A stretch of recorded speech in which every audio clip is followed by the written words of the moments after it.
Billions reached orbit. What came next tested every assumption behind the mission. That is not a riddle.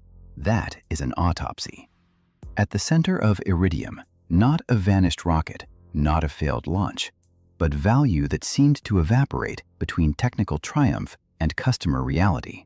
Motorola and its partners built a global promise around coverage everywhere, then discovered that everywhere is not the same as what people will pay for right now. Money went into 66 satellites, spectrum, logistics, a bold operating model. What did not arrive at the same pace? Mass adoption. So where did the business case break? Inside the product, inside pricing, or inside assumptions about how fast the world was changing?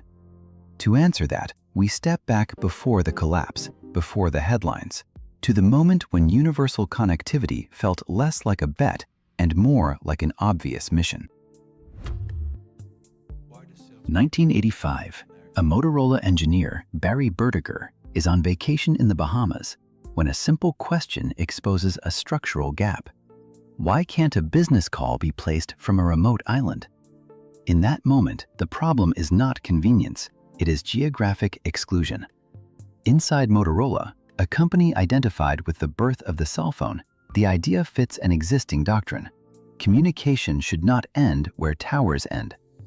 The early Iridium concept proposes a lattice of 77 satellites in low Earth orbit, named after the element with atomic number 77, later redesigned to 66. The premise is technically audacious, but commercially legible for its time. One handset, near global reach, from polar routes to desert corridors. This is the pre-Y2K market, before mobile internet maturity, when international connectivity remains patchy, expensive, and politically uneven. For multinational executives, extractive industries, maritime operators, and governments, coverage gaps are operational risk. Iridium's Beachhead Vision answers that risk with infrastructure logic, not consumer fashion. Regulatory access, national gateways, and spectrum positions are pursued early, locking in geopolitical pathways before service begins. Seen from inside the program, this is not vanity engineering. It is a mission built around a real signal desert and a credible institutional customer set.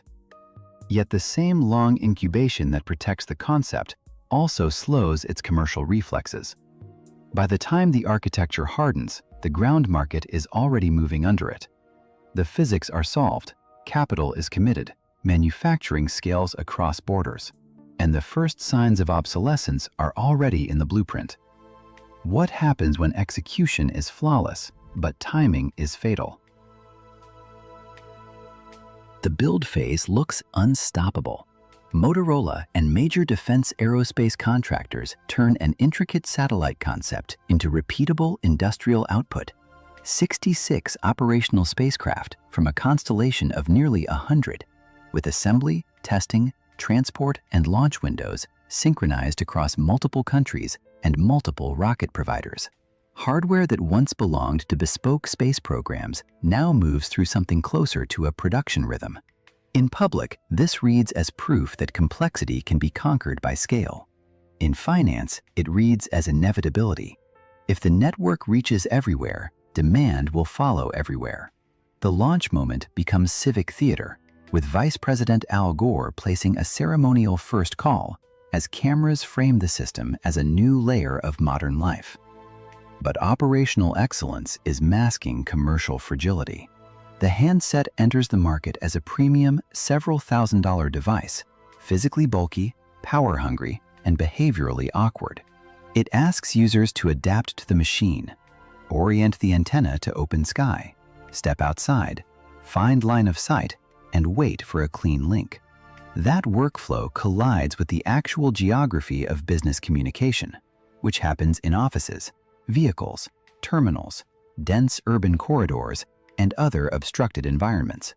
Internally, the business model depends on rapid adoption at very large scale within a narrow window, because the total system cost, over $5 billion, is already locked in. Externally, the product experience feels less like seamless mobility and more like a specialized field tool. The satellites are up, distribution is live, and the market story is still loud. So why does demand arrive as a whisper? And what does that silence reveal about the premise itself? 9 months. That's all it took. 9 months after commercial launch, the core assumption collapses.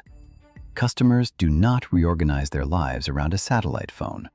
Not when terrestrial networks are getting cheaper, smaller, and faster by the quarter. While Iridium spent years perfecting orbital coverage, ground networks accelerated with digital tower expansion across every major market. The blind spot was never engineering quality. It was the belief that you could control user behavior by offering ubiquity. The assumption was that friction would remain tolerable, that premium users would simply accept the trade-off. But real communication happens indoors, in cars, in terminals, in dense cities on tight schedules. A 2-device routine and inconsistent indoor performance created daily friction, the kind that compounds faster than any marketing budget can absorb. And the financial structure left almost no room to absorb it. Contemporary accounts describe subscriber totals far below the thresholds required by lending covenants. Debt obligations large enough to convert weak adoption into something far worse than a missed quarter, into immediate legal risk. At that point, this is no longer a slow underperformance story. This is covenant mechanics. And covenant mechanics don't negotiate. The system was rigid by design. Satellites already deployed. Operating costs immovable. Partners struggling to reconfigure the network, slash prices without consequence, or software pivot into some different mass product. The result is a brutal mismatch. Elegant infrastructure married to demand that never arrived. Iridium doesn't just miss its market. It misses its market while standing on a platform it can't dismantle. It runs out of maneuvering space. Every dollar of burn rate pulls the company closer to a threshold it cannot retreat from. And once those covenant thresholds are breached, bankers aren't debating strategy. They're not weighing alternatives. They're executing procedure. So if finance now pulls the trigger, what exactly gets liquidated when the asset is orbiting nearly 500 miles above the Earth? The collapse does not arrive as spectacle. It arrives as procedure. Once the covenants break, guarantors inherit the blast radius, and Motorola bears the financial weight of its guarantor obligations to the project. The board authorizes contingency tracks that sound clinical, but carry irreversible meaning. Preserve safety, preserve legal order, preserve value where possible. One track includes controlled deorbit planning to prevent the constellation from becoming unmanaged debris. Inside operations rooms, the weight of unwinding settles on the teams who built what must now be brought down. At the same time, thousands of employees are cut, and a write-down of extraordinary scale moves through accounts as an accounting fact, not a headline metaphor. Then the case turns. A private investor group, led by Dan Calusi, assembles a rescue purchase at a reported fraction of the original capital committed. The network is not reborn as a mass-market consumer platform. It is narrowed, disciplined, and kept alive through U.S. government and defense contracts that became the constellation's lifeline. Secure off-grid continuity for mission users who value reach over convenience. That pivot does not erase losses. It explains what demand actually looked like all along. The aftermath extends beyond one balance sheet. The bankruptcy process becomes a reference point for how distressed telecom infrastructure can be transferred. And critics argue that shareholder protections emerge weaker in practice when assets are highly specialized and time-sensitive. Capital markets absorb the lesson harshly. Ambitious low-Earth orbit stories face colder scrutiny for years. The satellites survive. The original equity thesis does not. So what exactly failed? Technology, timing, or corporate control logic? The final failure was not launch risk. It was not even pricing. It was strategy market drift. The slow, invisible pulling apart of what you built and what the world now wants. A system optimized for a decade-long hardware cycle, colliding with a market that repriced convenience in near real time. Iridium's architecture demanded long commitments, fixed interfaces, patience. Meanwhile, terrestrial 2G networks expanded fast, handsets improved faster, and user expectations reset before the satellite proposition could ever mature. The deeper diagnostic is what you might call the whole product fallacy. Iridium solved coverage, but the lived experience added friction at every step: specialized equipment, line-of-sight dependence, separate terrestrial service, awkward indoor reliability, dual-device behavior. You can own the sky and still lose the customer's pocket. A framework-locked organization can measure signal reach and still miss workflow reality entirely.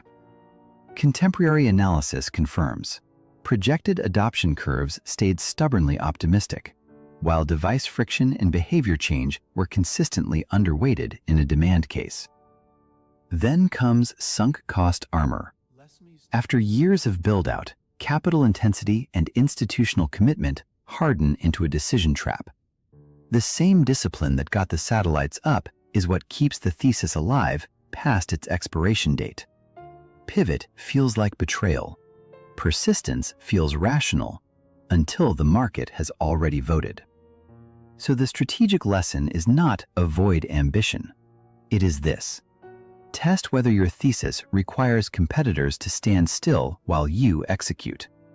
If success depends on no meaningful improvement in substitute technologies, the risk is not just execution risk. It is premise risk, the quiet killer that lives inside your first assumption. Iridium leaves a durable post-mortem tool. Before funding scale, ask one question: what happens if the world changes faster than your build cycle? In your own projects, are you solving yesterday's grand challenge with tomorrow's rigid budget?